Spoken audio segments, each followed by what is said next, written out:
Continuamos y vamos a recibir ahora a Jean-François, director adjunto y jefe de la Unidad de Clima del Departamento de Transición Ecológica y Clima de París.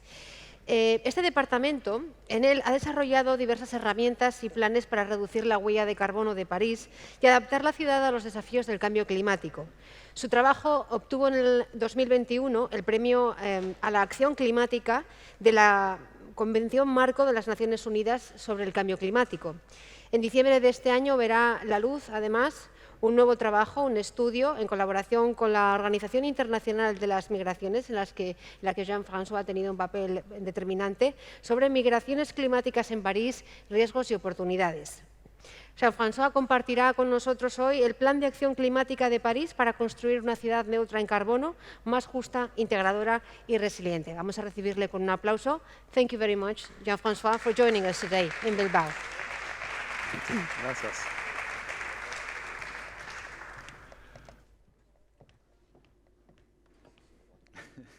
Gracias. Buenos días. Muchas gracias por la invitación al correo. Unfortunately, it will be my only word in Spanish. Estas serán mis únicas palabras en español porque no puedo hablar español, así que gracias por invitarme a este maravilloso teatro y continuaré en inglés que no en francés.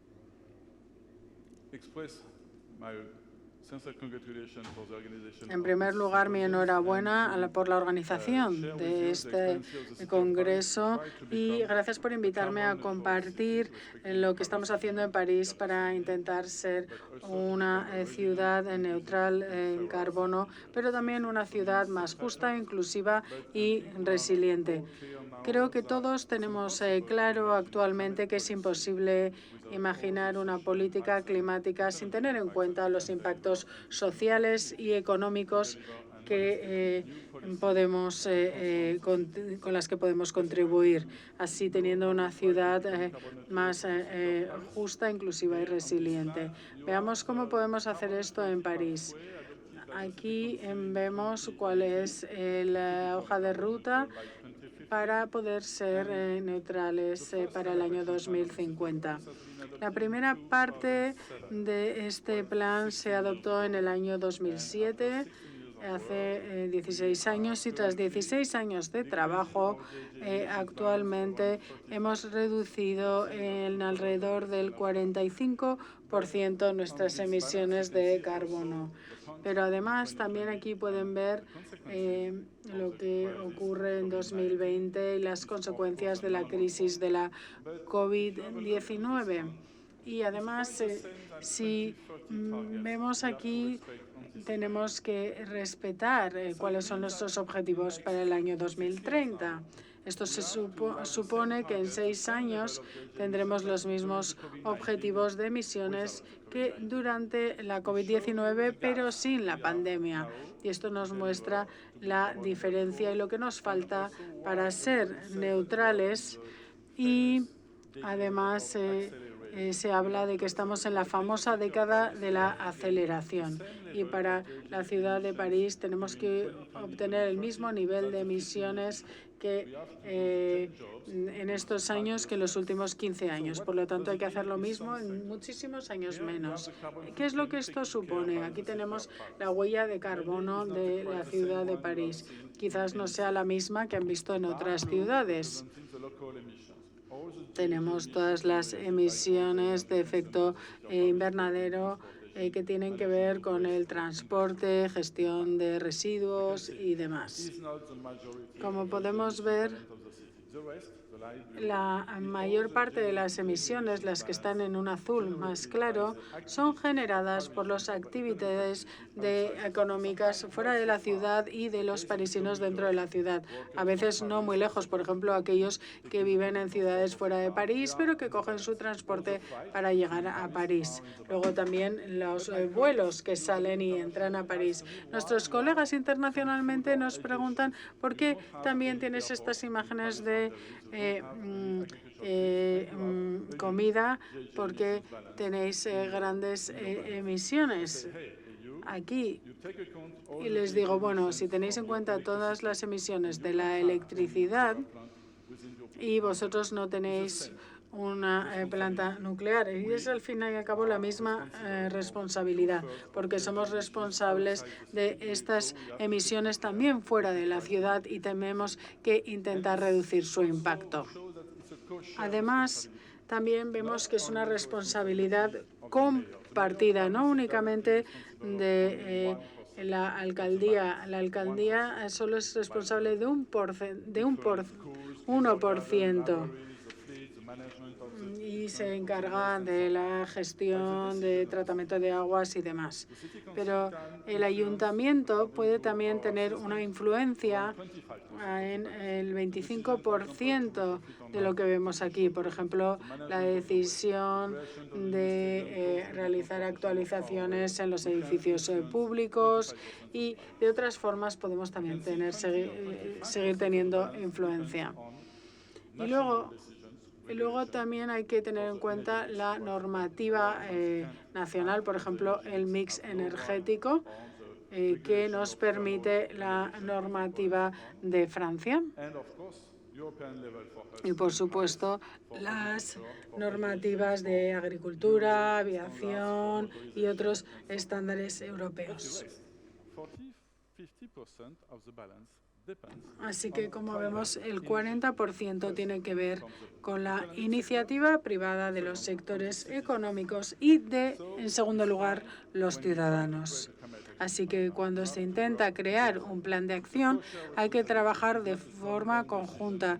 Es no una decisión que viene de arriba hacia la población y las empresas, sino que es una decisión compartida, porque si no, no se podrá llegar al objetivo. Y nosotros queremos llegar a 2050 con 100% de energías renovables y un 50% menos de consumo de energía. Pero ¿esto cómo se va a lograr? Por ejemplo, en los edificios como en Bilbao, es una ciudad histórica, hay que ver lo que se construyó antes de la primera revolución, antes de 1975 también, y muchas veces hay que actualizar estos edificios. Si reducimos esto y tenemos en cuenta lo que hay que hacer en París, hay que hacer 1 millón de apartamentos y 50 millones de metros cuadrados de zonas comerciales. Así que es una gran oportunidad para los constructores, pero en primer lugar necesitamos financiación y también regulación normativa, porque si aceptamos el caso de las casas de los hogares sociales, podemos ir actualizándolos en los próximos 30 años y hay que hacer 5.000 unidades por año para poder lograrlo y así podríamos reducir también el consumo energético. Pero luego está el sector privado. En Francia no siempre pueden actualizar los edificios y muchas veces tenemos que multiplicar muchísimo recondicionamiento de edificios. Tenemos que trabajar a nivel de ciudad, de país, pero también necesitamos normativa. Y además hay que tener en cuenta la presión en ciudades como Burdeos, Marsella y Lyon. Hoy en día los edificios y apartamentos clasificados en nivel G y F, al igual que en el rendimiento energético, no estarán en el mercado después de 2025 para la G y después en el 2028 para la F. Entonces el propietario no lo puede vender. El F en 2031 o al revés, F 2031 y G 2025. Y esto va a acelerar este reacondicionamiento. Luego también hemos hablado mucho sobre la movilidad esta mañana, que es muy importante, un símbolo de la libertad. Quizás han oído que el presidente diga en las últimas semanas que le encantan los coches, pero es uno de los retos principales para reducir el impacto, en primer lugar, en la calidad del aire y también en las emisiones.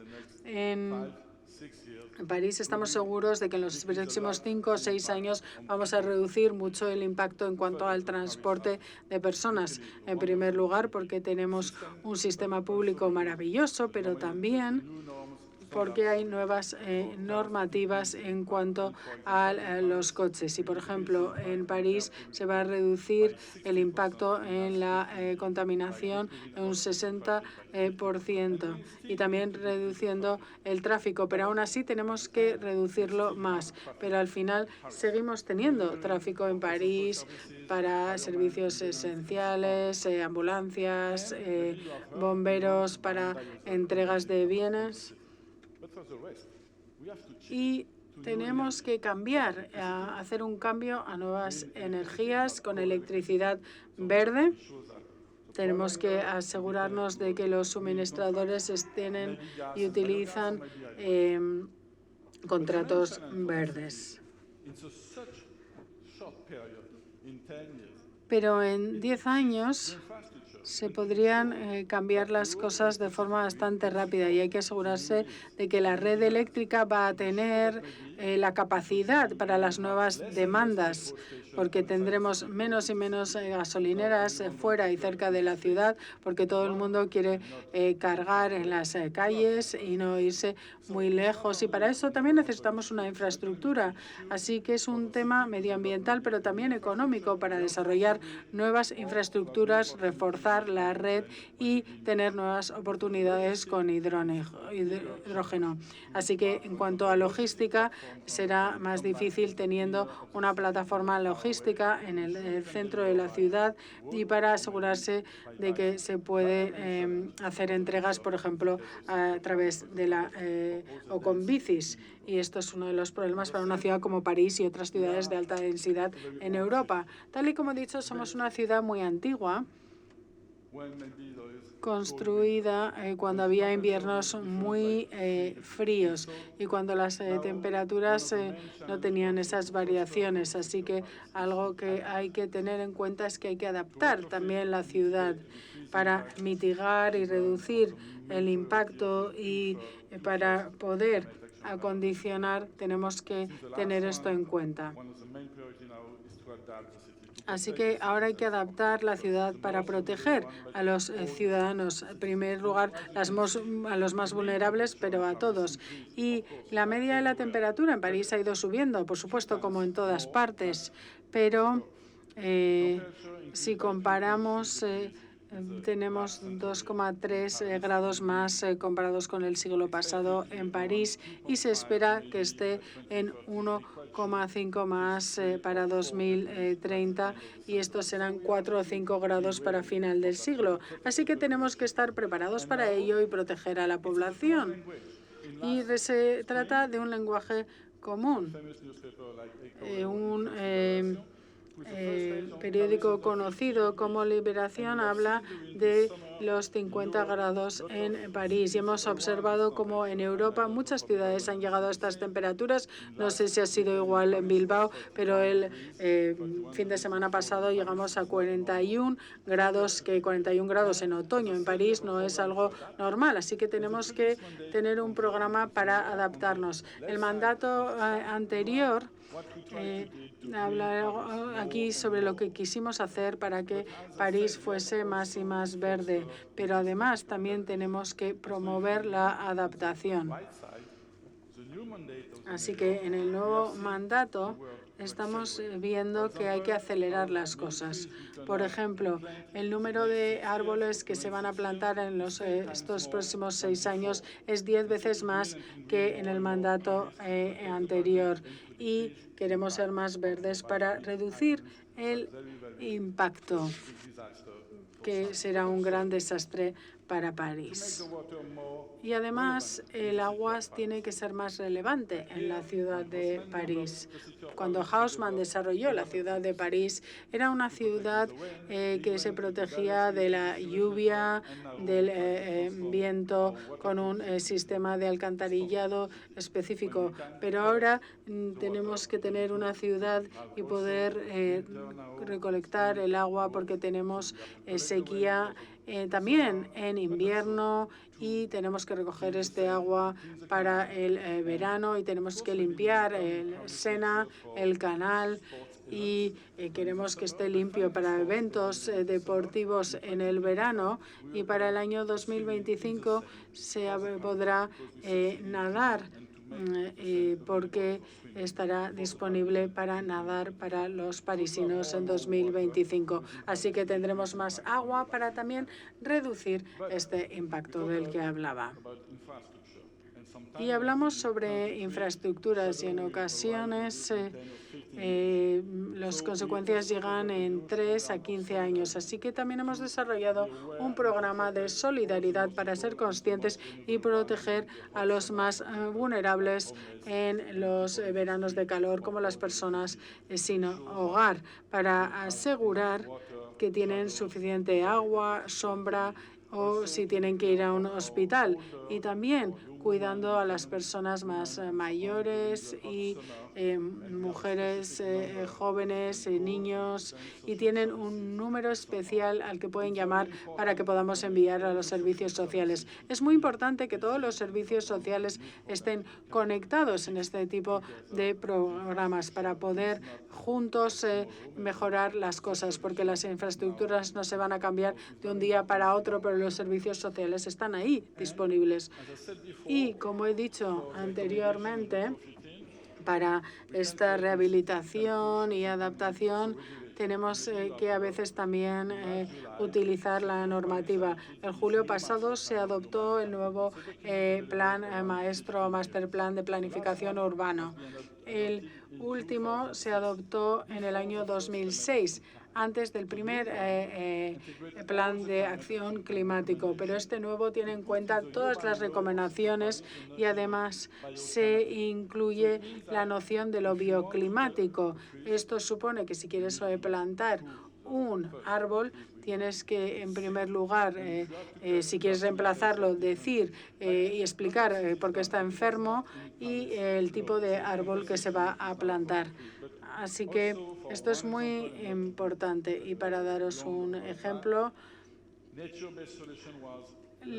las soluciones basadas en la naturaleza están ahora en todas partes en los documentos de planificación urbana.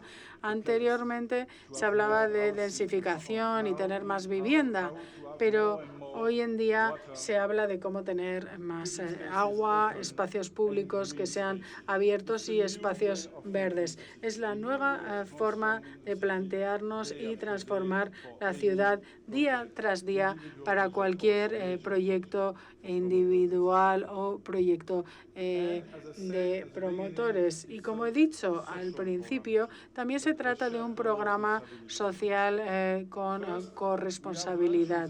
En primer lugar, en el último plan climático de 2018 se hablaba de la ciudad, de que los ciudadanos podían dar apoyo a nuestras acciones diarias, y creamos un programa, los voluntarios del clima, y hoy en día tenemos a más de 70.000 personas trabajando, formando parte de este programa. Si multiplicamos este esfuerzo con 70.000 personas que conectan con sus familias, las personas con las que trabajan, y por ejemplo el verano pasado con tanto calor iban comunicando de lo que estaba ocurriendo en sus edificios y sus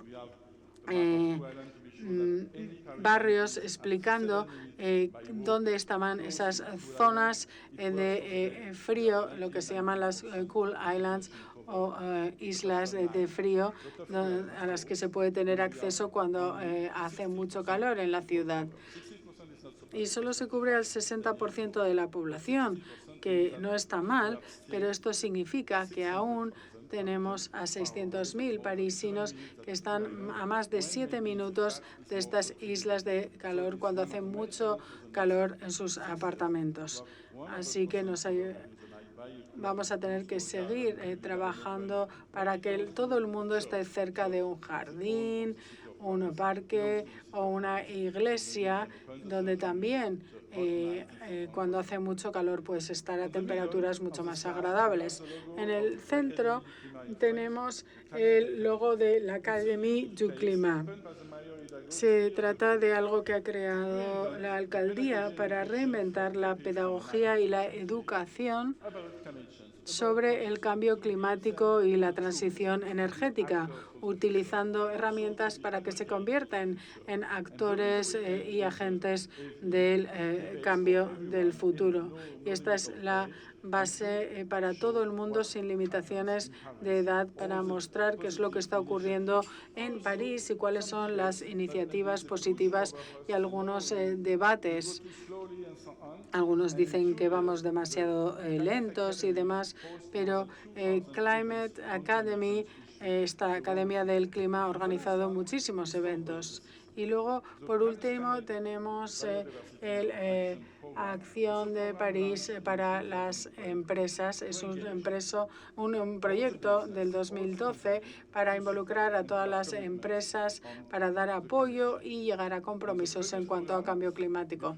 Los programas anteriores, entre 2012 y 2020, teníamos a 500 empresas que firmaron este acuerdo y llegamos a 1.000 millones de toneladas de reducción de emisiones. Así que, como decía, se trata de una responsabilidad compartida y seguimos trabajando en la protección de la ciudad, y ahora tenemos más de 112 empresas que han firmado este nuevo acuerdo en este nuevo proyecto. Y además, las empresas y los voluntarios están trabajando junto con la Administración en la gobernanza del plan. Tenemos un comité directivo, una reunión anual. Ahí se evalúa el programa, lo que se ha avanzado, lo que no, y qué es lo que se tiene que mejorar y no. Y, por último, cómo vamos a financiar la transición, lo cual también es muy importante. En primer lugar, París, como muchas otras ciudades, tiene un presupuesto participatorio decidido por los ciudadanos, y decidieron en 2018 que un mínimo de un 20% se tenía que dedicar a iniciativas climáticas. Y en los últimos 5 años, de hecho, el 50% del presupuesto decidido por los ciudadanos está dedicado a iniciativas contra el cambio climático. Y luego tenemos los bonos verdes. Los municipios de todo el mundo pueden financiar sus propias iniciativas con estos bonos verdes. Algo importante en esta transparencia es tener en cuenta cuál es la madurez. Cada año emitimos un bono de alrededor de 300 millones. El año pasado fue un poco más alto el interés. ¿Por qué? En primer lugar, porque tenemos un plan y es un plan aceptado de forma unánime y que tiene una visión a largo plazo. Es muy importante mostrar estas señales a largo plazo también para las empresas privadas y el mantener estas prioridades. En segundo lugar, hay muchos gestores, fondos de pensión, etcétera, y hay que descarbonizar estas carteras, porque esto es algo que se demanda, y están buscando proyectos verdes disponibles. Y las ciudades son algo maravilloso para esto, y por eso tenemos estas tasas. Y además, lo importante para nosotros hoy en día es intentar cambiar y pasar el dinero también a las empresas privadas, y que también tengan en cuenta estos elementos. porque quizás sea algo más fácil para nosotros como ciudad encontrar dinero a estas tasas tan bajas, pero no es lo mismo para las empresas. Necesitamos que los inversores privados tengan confianza en estos proyectos que se financian y así, de esta forma, acelerar la idea del cambio en París. Para eso creamos este Fondo Verde de París. Empezamos con 50 millones de euros, pero ya hemos llegado a 160 millones con fondos públicos y privados para invertir en las empresas parisinas que están poniendo en marcha acciones en cambio climático. Y después de 6 años vemos cómo funciona. Se ha invertido en 20 empresas y todos son empresas que han crecido un 10 o 12%. Así que esto es algo muy importante para nosotros. Es una nueva dinámica, pero no es suficiente porque tenemos 60.000 empresas en París. No es suficiente, pero es un símbolo de que podemos tener fondos privados que invierten directamente en estas empresas privadas. Y para concluir, hablo mucho sobre la ciudad y cómo transformar la ciudad y quizás tener, como decimos, estas ciudades neutrales, resilientes, modernas y justas. Pero no hay una contraposición. Por un lado tenemos la maravillosa ciudad y por otro lado el campo, pero esto no es así. Hablamos de un plan holístico que tenga una acción positiva también en las zonas del campo. Durante muchos años, las ciudades iban empujando sus límites y llevando muchos de sus instalaciones, vertederos y demás a otras zonas exteriores. Pero hay que cambiar esta estrategia.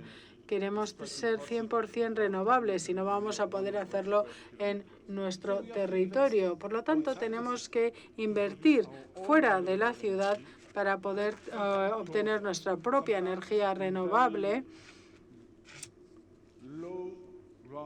Y a veces trabajando, por ejemplo, con la minería, invirtiendo en ellos para poder compensar. También tenemos un programa de comida orgánica sostenible para la ciudad de París, pero también para todos los restaurantes de la ciudad de París, y el 50% de nuestras necesidades se producen de forma más cercana. Así que gracias a esta financiación, no únicamente la financiación pública, sino también la privada, podemos invertir en esta agricultura orgánica cercana a la ciudad y mantener el valor económico. Y por último, tenemos que compensar las emisiones de la ciudad, las emisiones. ¿Por qué tenemos que compensarlo siempre tan lejos? En la región de París tenemos un 50% de bosques y estamos destruyendo parte de esto. Así que quizás si se le da un valor económico a estos bosques, a estos campos, se pueden mantener creando puestos de trabajo para su mantenimiento. Así que estos tres elementos, la energía renovable, la comida orgánica y la compensación, pueden mantener puestos de trabajo y además tener un efecto positivo fuera de la ciudad también. Así somos solidarios y no únicamente nos centramos en nosotros mismos y en la ciudad. Esta sería una breve presentación de nuestro plan de acción climático. Está disponible en la página web, también en español, debido a la alcaldesa Hidalgo. Y estoy encantado de haber estado aquí. Muchísimas gracias. Ha sido un honor.